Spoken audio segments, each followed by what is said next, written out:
Right here in Abu Dhabi, last race of the season and the last race for Yuki Tsunoda in Red Bull. It's going to be a very, very long weekend because we've seen a lot of banters between the drivers. I know it's going to take a whole lot of ego to come to the end of the race. We might see a lot of techniques, tactics played. And from what we are hearing, the McLaren team might be separating the datas for the two drivers, either for this race or for next year. But I think it's too late if they are doing it for this race. Maybe next year, probably just to keep Piastri happy and to make him feel he's part of the team. But he has not been carried along in so many things. So making him feel like he's part of the team now maybe will work for him next year. But this is the championship decider. A lot of rookie drivers were in for the FP1. We saw Arthur Leclerc, we saw the two Aston Martin seats being taken, the Browning, we saw a lot of youths coming in to do their last simulation for the year, and it's going to be very, very, spiky getting into FP2 as the veterans will come in to set up the car and get it looking faster. The McLaren looks like a fast car, but the Mercedes on one lap pace are not as fast as the McLaren. The McLaren I'm talking about Norris on his long run pace. Himself and Kimi Antonelli on long run pace are sharing the same time, while Max Verstappen is about a tenth behind them. Unfortunately,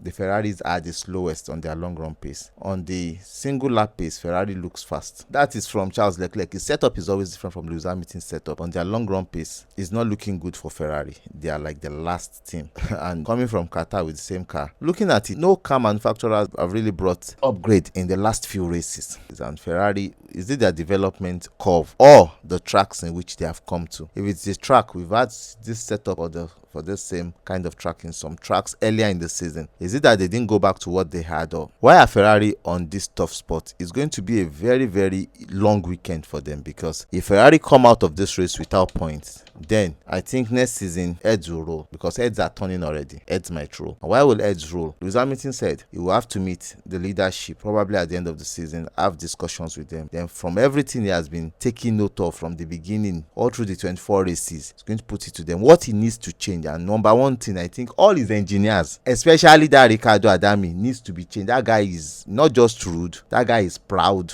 and pompous. It needs to be changed. As me, I can't work with that kind of a person. We would have used 2x2 to break our heads straight. Now 2x2 go, they use chase ourselves up and down. I tell you, because we are working for a team and we cannot come together to agree on something and succeed.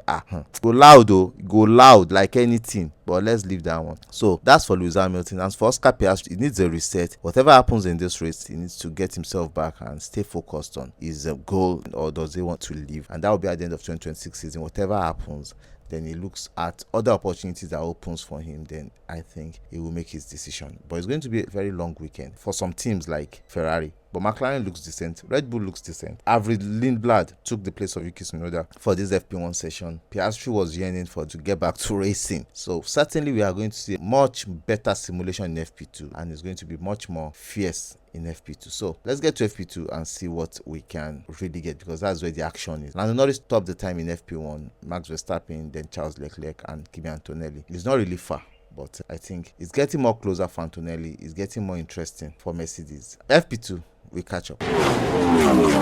FP2 in Abu Dhabi, the last race of the season. The Ferrari do not look like a team that are ready to close the season on the high. Max Verstappen and Lando Norris are looking like the guys that are ready for the race, including George Russell. He was not so far in FP1. Lando Norris kept on dominating the times, while Max Verstappen kept him so closely. We know Max Verstappen's Friday are not always good. Let's see what tomorrow brings. But tomorrow, what if he turns it all up and comes out shining? All Lando Norris needs is just to be second or third. It's a different permutation for Oscar Piastri. Oscar Piastri has a cool mind. It's not in his head that should he win, but it should be in his head that if he has the opportunity to win the race, he should win the race. So whatever he will do to win the race will be inside his mind to do. And I think a lot of teams would also see how they can be of either help or failure for the championship. Certainly that will happen tomorrow, and during the race, that's when we know the true friends that are going to help each other, and the ones that will just be like, I'm your friend, but at this time you're on your own, because every championship is for the driver in question. So I think it's going to be very, very dynamic tomorrow. The McLaren long run times looks very, very pacey, very, very competitive. I'm not seeing anybody in that phase as in doing anything close to what they the McLarens are doing in that time, as in they are so fast. Well, Max Verstappen